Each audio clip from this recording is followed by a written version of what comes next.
JewishHistory.org presents Rabbi Beryl Wine's 5,000 Years of Jewish History.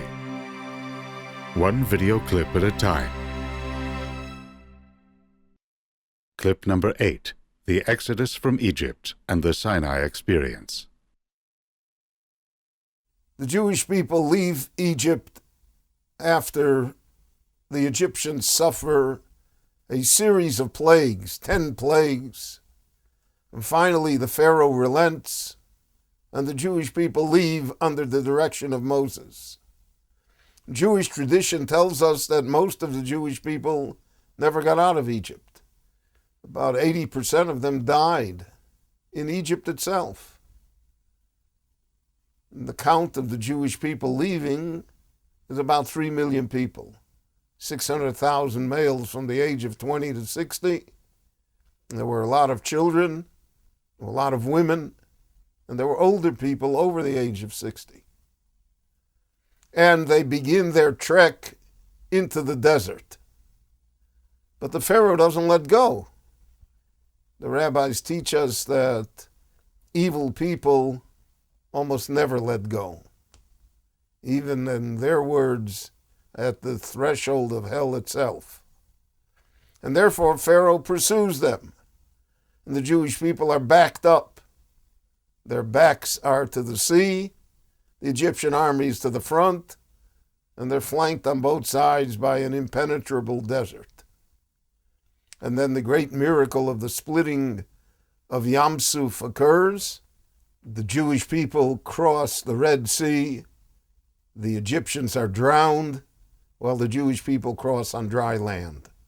And now begins the story of the Jewish people in the desert, all under the leadership of Moses and Moses' brother Aaron, who are the leaders of Israel.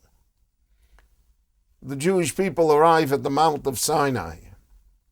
We don't know exactly where that mount is in the desert.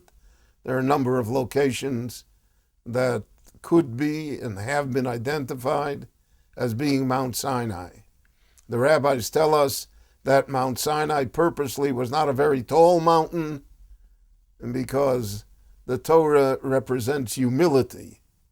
It represents the ability to lower oneself in order to help others. And therefore the mountain itself, it could have been Everest, it could have been Mount McKinley. The mountain itself is a low mountain in order to indicate that lesson of humility. And the Jewish people there are offered the Torah, and they accept it. And that's the revelation at Sinai. These two events, the Exodus from Egypt and the revelation at Sinai, are the basic core ideas and events in all of Jewish history. Everything flows from those two events. And therefore, all the time in Jewish ritual and in Jewish ideas, these are the two events that are recalled. These are the two events that we speak about. These are the two events that are the foundation of all Jewish life and of all Jewish history. Now the Jewish people are in the desert. In the desert there are no crops, and there's little water, and yet the Jewish people are sustained miraculously for 40 years. The manna falls from heaven every day. I think it's like tofu. It's whatever flavor you wanted to give to it, that's what it was. And there is a miraculous well that always appears for them. And Moses himself is able to draw water from the rock. But the Jewish people are complainers. And they don't like the menu. And they don't like being in the desert. And we have a series over and over again of minor mutinies, which sour the Jewish people on their fate. And some of them say, let's go back to Egypt, as though in Egypt they were great. In reality, in Egypt, they were slaves. But when you don't like what you have, so there's a nostalgia even for the bad things that were before. And that generation, because of their complaints and because they don't want to go to the land of Israel, and because they're unable to see themselves as a free and independent people building a nation, they die in the desert.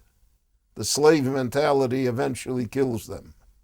But their children, the next generation, will go on. Moses himself is condemned also to die in the desert. If his entire generation didn't make it, and Moses didn't make it either. There's a great lesson in that. The rabbis teach us that it cannot be that the teacher will be in heaven and all of his students will be in hell. And therefore, the teacher, the leader, is subject to the fate of the generation. Moses' generation dies in the desert. Moses himself dies at Mount Nebo, on the threshold of the entry of the Jewish people into the land of Israel. No one knows his burial place. God spared him that there wouldn't be visitors. But Moses never crosses into the promised land that he so desired to see. My name is Beryl Wine. Thanks again for watching. For more on Jewish history, go to jewishhistory.org.